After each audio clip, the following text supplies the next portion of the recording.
एक पुराने कब्रिस्तान के कोने में एक ऐसी कब्र थी जिसे लोग गज़बी कब्र के नाम से जानते थे। गांव वाले कहते थे कि इस कब्र में दफन होने वाला शख्स अपनी ज़िंदगी में निहायत जालिम और बेरहम था। वो आदमी दौलत और ताकत के नशे में किसी पर रहम नहीं करता था। कमज़ोरों को सताना, यतीमों का हक खाना और मज़लूमों पर जुल्म ढाना उसकी आदत थी। जब इसकी मौत आई तो गाँव में किसी ने अफसोस नहीं किया, बल्कि लोग ये कहते थे कि ज़मीन भी इस बदनसीब को कबूल नहीं करेगी। कब्र तैयार हुई और लाश को दफनाया गया, लेकिन दफनाने वालों ने देखा कि ज़मीन हल्की हल्की लरज़ रही है। कुछ ने कहा कि ये वहम है, मगर कुछ ने इसे खुदा का अजाब समझा। चंद दिन बाद कब्र से अजीब आवाज़ें आने लगे।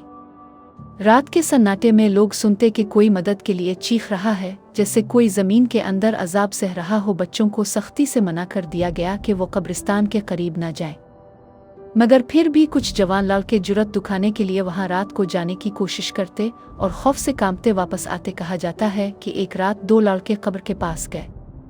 अचानक कब्र से ऐसी तेज चीख निकली कि उनके दिल लरज़ गए। अगली सुबह वो दोनों बीमार पड़ गए और कुछ ही दिनों में मर गए। ये खबर पूरे गांव में फैल गई। लोग समझ गए कि ये कोई आम कब्र नहीं बल्कि खुदा की तरफ से एक निशानी है। एक दिन गांव के इमाम साहब वहां गए और कुरान पढ़ने लगे। जैसे ही उन्होंने तिलावत शुरू की, कब्र से एक जलने की सी आवाज़ आई, जैसे कोई अंदर सख्त अजाब में तड़प रहा हो। इमाम साहब ने लोगों को बताया कि यह कब्र इस शख्स के अमाल की गवाह है। ये आवाज़ें हमें सबक देती हैं कि जुल्म और गुनाह का अंजाम बहुत खौफनाक है। वक्त गुजरता गया, लेकिन कब्र का हाल वैसा ही रहा।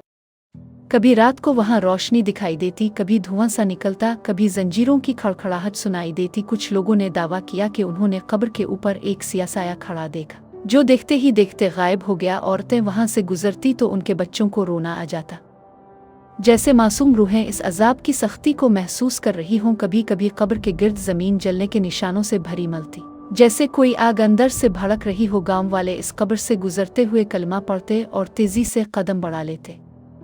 वो जानते थे कि यह कब्र एक इंतबाह है। कुछ बुजुर्ग कहा करते कि यह कब्र उसलिए और गज़बी कब्र कहलाती है क्योंकि ये अल्लाह के गज़ब की निशानी है, ताकि लोग इबरत हासिल करें। कभी कभी मुसाफिर जो हकीकत से नावाकिफ होते इस कब्र के करीब रात गुजारते, मगर वो सुबह तक अजीब और गरीब हालत में निकलते। बास तो पागल हो जाते। लोगों ने फैसला किया कि इस कब्र के करीब कोई दफन नहीं करेगा, ताकि अजाब का असर दूसरों तक न पहुँचे।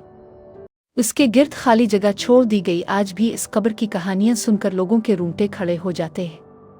हर नस्ल अपने बच्चों को यह किस्सा सुनाती है ताकि वो बुराई और जुल्म से दूर रहें। गज़बी कब्र अब भी खड़ी है, मिट्टी के ढेर की तरह नहीं, बल्कि एक जिंदा निशान की मानिंद, जो हर देखने वाले को खबरदार करती है कि जिंदगी में किए गए अमाल कब्र के अंधेरों में तुम्हारे साथ जाएंगे।